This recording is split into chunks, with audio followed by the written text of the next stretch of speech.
त्यानंतर येणाऱ्या नामनिर्देशन पत्राचा कुठलाही विचार केला जाणार नाही। सर, तुम्ही आज महात्मा ज्योतिबा फुले यांच्या वेशभूषेत आलेला आहात, काय असं वाटत नाही इंग्रजांची हुकूमत आली म्हणजे महापुरुषांच्या वेशभूषेत येऊन एक संदेश देण्याचा प्रयत्न, इंग्रजांना संदेश देण्याचा प्रयत्न असा तुमचा आहे? हो, निश्चित. कारण भारतीय जनता पार्टी आहे त्यांनी या देशामधल्या ज्या काही शासकीय निमशासकीय आस्थापना आहेत त्या हातामध्ये घेण्याचा प्रयत्न केलेला आहे, निवडणूक आयोगापासून ईडी CBI पर्यंत। आणि त्याचबरोबर इथल्या न्यायव्यवस्थेमध्ये इंटरफिअरन्स खूप मोठ्या प्रमाणात या भारतीय जनता पार्टीचा आहे। या धोरणाच्या विरोधामध्ये ज्या पद्धतीने इंग्रजांची पॉलिसी होती आणि त्यावेळी हंटर कमिशनसमोर महात्मा ज्योतिराव फुले इथल्या शेतकऱ्यांच्या प्रश्नांकडे लक्ष वेधून घेण्यासाठी ते शेतकऱ्याच्या वेशामध्ये हंटर कमिशनसमोर गेले। पण आज या शासकीय व्यवस्थेला, आज इथल्या रूलर्स लोकांना, शासन प्रशासनाला माझं सांगणं आहे की आज इथला कॉमन मॅन तो निवडणूक फ्री अँड फेअर पद्धतीनं लढू शकत नाही। आज त्याच्याकडे मॅन मनी मसल पॉवर नसेल तर एक चांगला गुणवान मेरिटवान माणूस निवडणुकीला उभं राहू शकत नाही, जनतेपर्यंत पोहोचू शकत नाही। ही कसली लोकशाही आहे?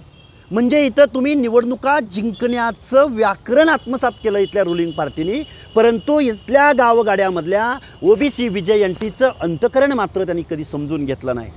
आजही भटक्या विमुक्त जाती जमातीच्या लोकांना इथल्या व्यवस्थेमध्ये जमिनीशी समांतर पालं करून त्या पालात राहावं लागतं, मोठमोठ्या स्लम्समध्ये राहावं लागतं। आजही त्यांना सामाजिक न्याय उपलब्ध होत नाही। म्हणजे गोरे गेले आणि काळे इंग्रज आत्ता आमच्या या देशावरती राज्य करतायत। अमृत महोत्सव साजरा करतायत तुम्ही, परंतु आज OBC मधल्या लोकांना जिल्ह्याच्या ठिकाणी एक शासकीय वसतिगृह इथली व्यवस्था देऊ शकत नाही, 1% पुढं बजेट देऊ शकत नाही। हे आणि अशा अनेक प्रश्न आहेत। या दृष्टिकोनातून मी आज महात्मा ज्योतिराव फुलेंच्या विचाराचा कार्यकर्ता म्हणून मी आज त्यांच्या वेशामध्ये प्रतिकात्मक भूमिका म्हणून मी इथं तुमच्यासमोर आलो। लोकसभा मतदारसंघात मी माढा लोकसभेमध्ये निवडणूक लढवतोय आणि माढा लोकसभेमधला 13 लाख लोकांचा क्वांटम हा OBC विजयंतीचा आहे आणि त्यांचं प्रतिनिधित्व, त्यांच्या प्रश्नावरती मी या देशाच्या संसदेत जाणार आहे, त्याचा मला विश्वास आहे आणि त्यासाठीच मी आज इथं आलो आहे। कसं आहे, आता त्या माढा लोकसभा मतदारसंघात धैर्यशील मोहिते पाटील, रणजितसिंह नाईक निंबाळकर असे 2 मोठे नेते निवडणुकीत उभे आहेत आणि 19 लाख, जवळपास 19 लाख मतदार आहेत तिथं त्या मतदारसंघात।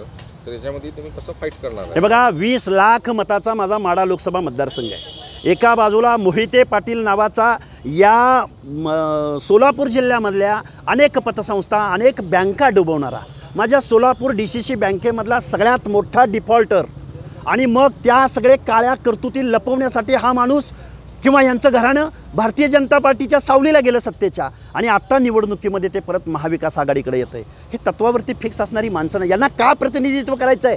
का मोहिते आणि निंबाळकरांना या देशाच्या संसदेत जायचं आहे? कारण माझ्या माढा लोकसभेमध्ये 13 लाख लोक OBC विजयंतीचे आहेत।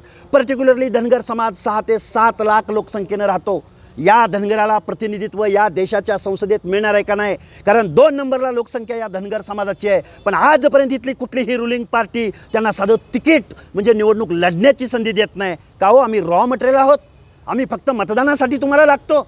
एक प्रतिनिधी, अरे शरदचंद्रजी पवार पुरोगामी महाराष्ट्राचे नेते, आम्हाला खंत वाटते, शरम वाटते, लाज वाटते की तुम्ही माढा लोकसभेमध्ये 4 वेळा मीडियासमोर बोलला की आम्ही धनगर समाजाला उमेदवारी देणार, मग मोहितेंनाच कशी काय देता? आणि या प्रश्नाचा राग डोक्यामध्ये ठेवून जनतेसमोर मतरूपी दान मागायला हा 1 मेंढपाळाचा मुलगा निश्चित जातोय।